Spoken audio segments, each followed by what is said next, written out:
ശബരിമല സംരക്ഷണത്തിനായി നാളെ രാജ്യതലസ്ഥാനത്ത് അയ്യപ്പ ഭക്ത സംഗമവും അയ്യപ്പ ജ്യോതിയും നടക്കും. ഡൽഹിയിലെ ക്ഷേത്ര സമിതികളും സാംസ്കാരിക സാമുദായിക സംഘടനകളും ജനം ടിവിയും ചേർന്ന് നടത്തുന്ന മഹാസംഗമത്തിൽ ആയിരക്കണക്കിന് വിശ്വാസികൾ പങ്കെടുക്കും. ശബരിമലയിലെ ഭക്തരെ പണത്തിന്റെ പേരിൽ വേർതിരിക്കുന്ന നടപടി റദ്ദാക്കുക, നാമജപം നടത്തിയവർക്കെതിരെ എടുത്ത കള്ളക്കേസുകൾ പിൻവലിക്കുക, ശബരിമലയെ ദേശീയ തീർത്ഥാടന കേന്ദ്രമായി സംരക്ഷിക്കുക തുടങ്ങിയ ആവശ്യങ്ങൾ ഉയർത്തിയുള്ള പ്രമേയം ഭക്തസംഗമത്തിൽ അവതരിപ്പിക്കും. ശ്രീരാമദാസ് ആശ്രമം അധ്യക്ഷൻ ശക്തി ശാന്താനന്ദ മഹർഷി അനുഗ്രഹ പ്രഭാഷണം നടത്തും. വിവരങ്ങൾ ജിഷ്ണു കൃഷ്ണൻ നൽകും. ജിഷ്ണു, രാജ്യതലസ്ഥാനത്ത് നാളെ അയ്യപ്പ ഭക്ത സംഗമം നടക്കാൻ പോകുന്നു. പ്രത്യേകിച്ച് ജനം ടി വി അതിനായി ഒരു വലിയ ഇനിഷ്യേറ്റീവ് എടുക്കുന്നു എന്നതും ഇവിടെ എടുത്തു പറയേണ്ടതാണ്. ഇതിനായുള്ള ഒരുക്കങ്ങളൊക്കെ പൂർത്തിയായോ ജിഷ്ണു?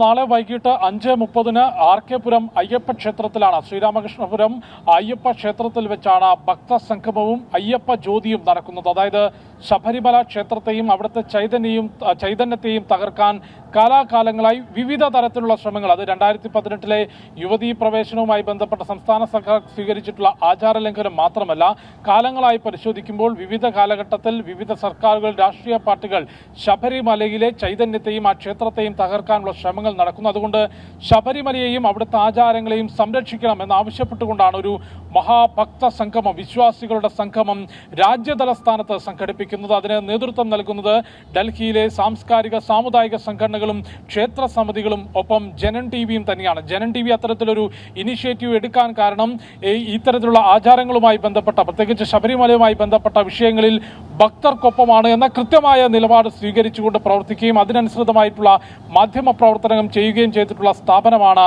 ജനം ടി വി. അതുകൊണ്ട് തന്നെയാണ് ഇത്തരത്തിലൊരു പരിപാടിയിൽ ജനം ടി വി ഒരു മാധ്യമ സ്ഥാപനം എന്നുള്ള രീതിയിൽ കൃത്യമായിട്ടുള്ള ഇനിഷ്യേറ്റീവ് എടുക്കുന്നത്. അത്തരത്തിൽ ജനം ടി വിയുടെയും സാംസ്കാരിക സാമുദായിക സംഘടനകളുടെയും ക്ഷേത്ര സമിതികളുടെയും സംയുക്തമായാണ് RK പുരം അയ്യപ്പ ക്ഷേത്രത്തിൽ ഒരു മഹാഭക്ത സംഗമം നടക്കുന്നത്. ആ സംഗമത്തിൽ ആയിരക്കണക്കിന് വിശ്വാസികൾ പങ്കെടുക്കും. പ്രധാനമായും 3 വിഷയങ്ങൾ ഉയർത്തിക്കൊണ്ടുള്ള പ്രമേയം ആ ഭക്ത സംഗമത്തിൽ അവതരിപ്പിച്ച് പാസാക്കും. അതായത് ശബരിമലയിൽ പണത്തിന്റെ പേരിൽ ഭക്തരെ വേർതിരിക്കുന്ന നടപടി, ഗോൾഡ് കാർഡ്, സിൽവർ കാർഡ് തുടങ്ങി പണം നൽകുന്നതിനനുസരിച്ച് കാർഡുകൾ നൽകിക്കൊണ്ട് സന്നിധാനത്ത് ക്ഷേത്ര ദർശനത്തിനും താമസത്തിനുമെല്ലാം പ്രത്യേക സൗകര്യം ഒരുക്കിക്കൊണ്ട് ഭക്തരെ പണത്തിന്റെ പേരിൽ വേർതിരിക്കുന്ന നടപടി റദ്ദാക്കണമെന്നും, മുൻപ് ആചാര ലംഘനം ഉണ്ടാകുന്ന സമയത്ത് നാമജപം നടത്തിയ ഭക്തർക്കെതിരെ സ്വീകരിച്ചിട്ടുള്ള കള്ളക്കേസുകൾ പിൻവലിക്കണം, ശബരിമലയെ ദേശീയ തീർത്ഥാടന കേന്ദ്രമായി സംരക്ഷിക്കണം എന്നീ ആവശ്യങ്ങൾ ഉയർത്തിക്കൊണ്ടുള്ള പ്രമേയം ഭക്തസംഗമത്തിൽ അവതരിപ്പിച്ച് പാസാക്കും. ആ പ്രമേയം സംസ്ഥാന സർക്കാരിന് മുൻപിലേക്ക് കൊണ്ടുവരും. ശബരിമല ക്ഷേത്രം ശാശ്വതമായ ഒരു സംരക്ഷണത്തിന് അവിടെ വഴിയൊരുങ്ങണം എന്നാണ് രാജ്യതലസ്ഥാനത്ത് നടക്കുന്ന ഭക്തരുടെ കൂട്ടായ്മ ആവശ്യപ്പെടുക. അതിന്റെ ഒരുക്കങ്ങളെല്ലാം തന്നെ പൂർത്തിയായിട്ടുണ്ട്. ഇന്ന് വൈകിട്ട് അതിന്റെ ഒരുക്കങ്ങളും അതുമായി ബന്ധപ്പെട്ടുള്ള കാര്യങ്ങളും വെച്ചുകൊണ്ട് പ്രത്യേക ലൈവ് ജനം ടിവിയിൽ തന്നെ ഉണ്ടാകും.